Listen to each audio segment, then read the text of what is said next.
What's good, folks? Listen, today we diving into the titles that really started off really badly. Listen, they had a rocky start, I'm not gonna lie, but they made a whole turnaround. They made a big comeback this year. Listen, these games, when they first started off, I was like, They done made a stinker. But these stinkers, they blossom into a beautiful flower, or whatever type of metaphor you want to say it is. But either way, they redeemed themselves. First up, we got Stranded Deep. Now, when I first played this game, I was like, it could be a cool little survival game that everybody play. But when I got on, it's not what I expected at all. Listen, when this game first came out, there was nothing to do for real. Listen, you got on the raft, you got yourself on the island, and while you was on the island, all you could do was get coconuts and crabs.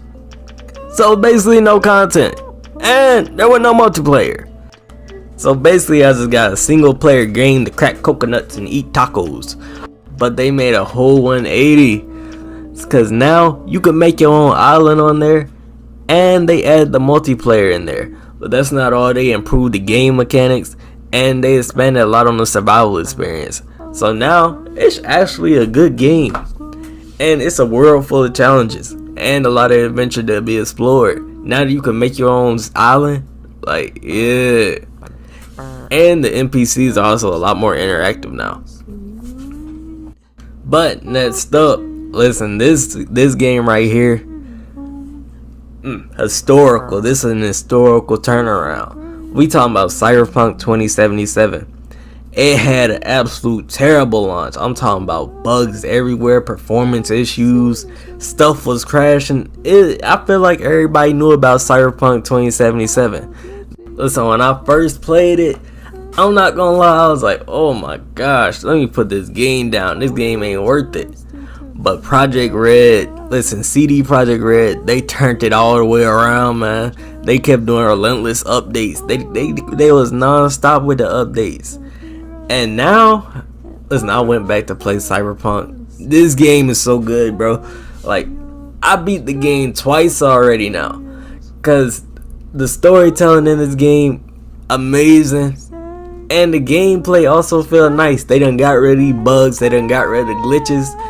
Listen, this done turned from a game I was like, let me just put this to the side, to a game that I was like, oh yeah, this is one of my main games. It became one of my favorite games, I'm not gonna lie. Cyberpunk 2077, hey, they did their thing with turning it around. Not only is the storytelling good, but there is also good character development. You know, it's Panam and them. But we moving on. Next on the list, this one I played, it started off so bad. Like, we talking about Fallout 76. Now this game at launch, it got a lot of backlash. It didn't have no NPCs, and they ain't even had no quests. But listen, when I first played Fallout 76, I was on there, I was hyped, and then after some time in there, I was like, what is this? What am I playing right now? Ain't no way this is the predecessor to Fallout 4. Fallout 76, it seemed like it was done for. I thought it was in the dirt. I thought it was over with. But it got a whole lot of significant updates, and they introduced the NPCs to the Wasteland expansion. And it really revived the player's experience after that. The world's full of life now. Just the community's stronger. Fallout 76 is actually not a bad game anymore. And if you ain't tried it out, you should try it out now. It really made that 180, and I ain't even think it was possible. But next on the list, we got Destiny 2. Listen, the game, this one faced a lot of criticism because of the monetization they added. Listen, they're trying to take all your money. But the expansions that they added, like the Witch Queen and Lightfall, they really brought the game back to life. Listen, now you got a different narrative, and they got the raids and the community events. So Destiny 2, it made a whole 180, man. It started off as just a paper chaser and to an actual good game. Now, next one we gonna talk about. We talking about Battlefield 2042.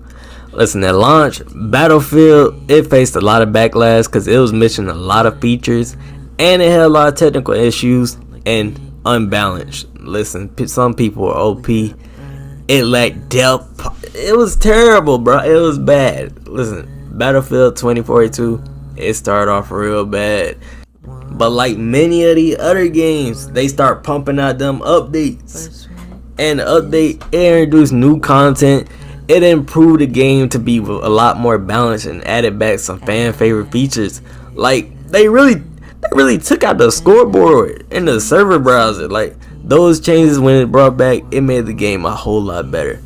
Listen, some people, they might still be put off on Battlefield 2042, but I'm telling you, it made a 180. You might want to come back, see what it's working with. But another game that also made a big turnaround, Marvel's Avenger. Listen, the launch, it was a lot of excitement behind it. It was hyped up, and it quickly faced some backlash because it was very repetitive, man. Just a repetitive mission, lack of content, kind of like how Stranded Deep was, nothing to do. And with this, there was technical issues, and a lot of people felt like the game didn't live up to the hype.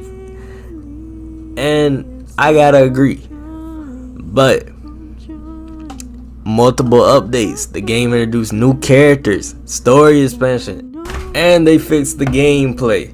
So that made a big difference. All that made a big difference, and now it got a little bit of its fan base back, and you can really appreciate the changes in all these games. But let me know, what game do you think had the biggest turnaround? And did you buy any of these games at launch? Or did you fall in love with these games when you first played them? Anything I missed, let me know. Always read in the comments. Hit the like button, subscribe, hit the noti if you wanna. And we out.